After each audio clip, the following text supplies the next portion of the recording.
This morning I thought I'd talk about scooter MOTs. Bike MOTs, scooter MOTs, same sort of thing, slightly different variations in the MOT test, but what you need to know when taking a bike for an MOT. So this is handy tips basically. When you get to the MOT centre with your bike, they'll first check that the VIN plate on the bike, and they're located in all different places. This one's under the seat, sometimes it's here, sometimes it's under here. On big bikes, it's in the frame, but basically they'll check the VIN plate that is on the bike matches the documentation that you bring with you or that's on this computer system. If you can't read it or it doesn't match, they won't MOT it, and the bike's nothing then. You have to go through VOSA and it's really messy. But when you buy a bike, tip, check the VIN plate. Okay, it's well worth it. You can save yourself some money because in the day, bike could be stolen if they're rubbed out and stuff like that. But after checking that, ready for the MOT, they'll check your basic lights. Now on a scooter, both of these levers have got micro switches that do the back brake. That's why when you start these little scooters, you have to put a brake in. These often go, they're only £2.95 on eBay. You've got to take this off, screw them in. But they often go, and it will fail the MOT on that. Next is indicators. They'll check the front and back. Now something you may not know, alright, but the dash here has to light up as well. Alright, again, you know, you look at a ped when you're going to buy it and you think, oh, it looks fine, and there's lots of little bits that you're going to end up paying out for. But all these bulbs have to work. So the indicator has to flash, and the high beam has to work as well when the bike's running. The reason why is because you could have high beam on, and if that light isn't working, you wouldn't know. Same as indicators, you could be flashing down the road for miles and end up having an accident because you didn't know your indicators were on. So they have to work, and again, they have to flash so many times per second. Not LED ones flash really fast. They can fail them sometimes on that. But if we go to the front of the bike, start the wheels. They do check these wheels. They check that they're round. That sounds silly, I know. But they check that they're round. They've not got dog.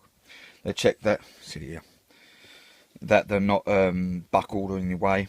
They also check the good old tyre valve. That has to be fine. And obviously when they lift the bike up, they're checking for the wheel, for the headstock. Now the headstock is what often goes wrong on these little peds. I've got a couple here. This is a headstock, okay? That goes up, bar in between that mess there. There's bearings here and bearings at the top, and they screw down. Basically they go, and on these particular speedfights, these twist. They've only got a single monoshock, and the bumps, up curbs and stuff like that, they twist. So obviously what they do with these little peds is they hold the wheel straight, and they look down and make sure that the wheel's dead straight as well. This one's fine, it is. Alright, but that's the basic whole front. They're checking for the bearings, then obviously the brakes. They check these as well, and it's always hard, can't even see them, can you? Anyway, it's always hard to check your brakes. You do have to lean on the floor and have a good old look upside down and everything else. But again, it's worth having a look before, because you're just going to fail the MOT.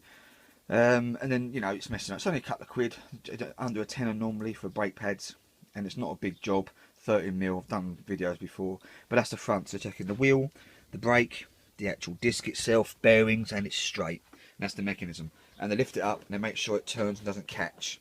Sometimes these little peds get whacked and it shoves back as well, so that it hits the frame, that will fail. Indicators, headlights. Now, almost every single ped I've ever had, the beam's out, and obviously someone's messed with it. Generally, 5'8", I go for around about my knee area, so you're going for around about this area here. It's a bit difficult, so you're looking about there. You stand about this far away. I used to have a mark on the shed. So you're looking basically straight. Most MOT places will let you away with a slight variation, or they might let you do it there and then, but generally, you know, it's got to be right. Be dazzling people or not. Mirrors aren't part of an MOT, but it's always really good to have them. They check your horn, and they check your horn by turning the wheel as well, okay? Because sometimes these little ones short out, so they're checking the horn, they'll press it several times up and down, left and rights, and obviously it starts. Framework really doesn't come into it, the plastic should I say, as long as no huge gaping holes. There is, just put some tape over them.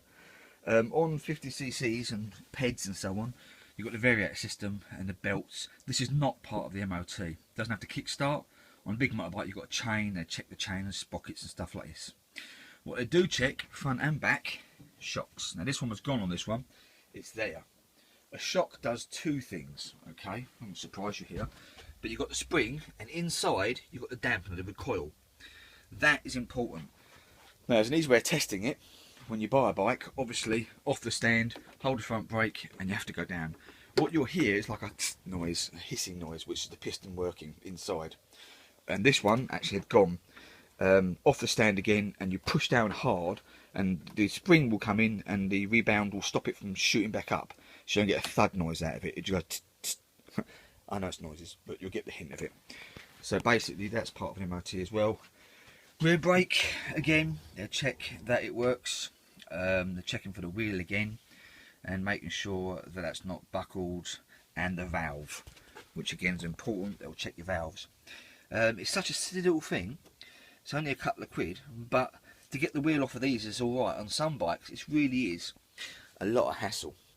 If you've got a spoked bike, they check every single spoke, and they buckle, and they get pretty crappy sometimes. The condition of them as well, but these little ones are just so simple. They check the exhaust. Now, depending on what garage you are, this exhaust is lovely. This one here sounds like a noisy bitch. So I've actually got, this is like wool, and that's actually supposed to quieten them up, which it will do. But they do check the noise of the exhaust. Depending on the garage, how noisy they want it.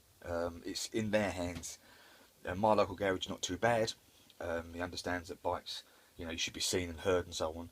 Other ones just don't like it at all. It's not whisper. So pick your garage. They check that it's solid and it's not leaking at the front here, and it's not leaking at the back, and it's all together and not too noisy. And the stand obviously has to be secure. I mean, that's pretty much an easy MOT for a PED. Registration plate, it's got to be solid, and you've got to have a reflector. A lot of people cut them off. L plates aren't part of it. But obviously you have to make sure that the registration plate is secure, and they do check all round.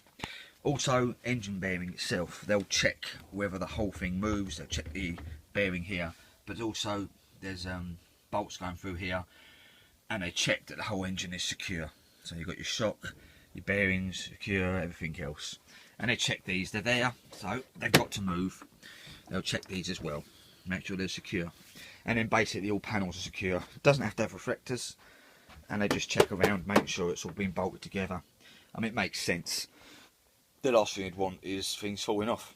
I buy a lot of PEDs here and there, and half the bolts are missing. Mental. But anyway, that's pretty much it. As I said, the truth be known, your bike doesn't even have to run. You can have a day licence, you can take all the lights off, and you can wheel it in there. But you'll get a day licence. I'm only just doing this quickly.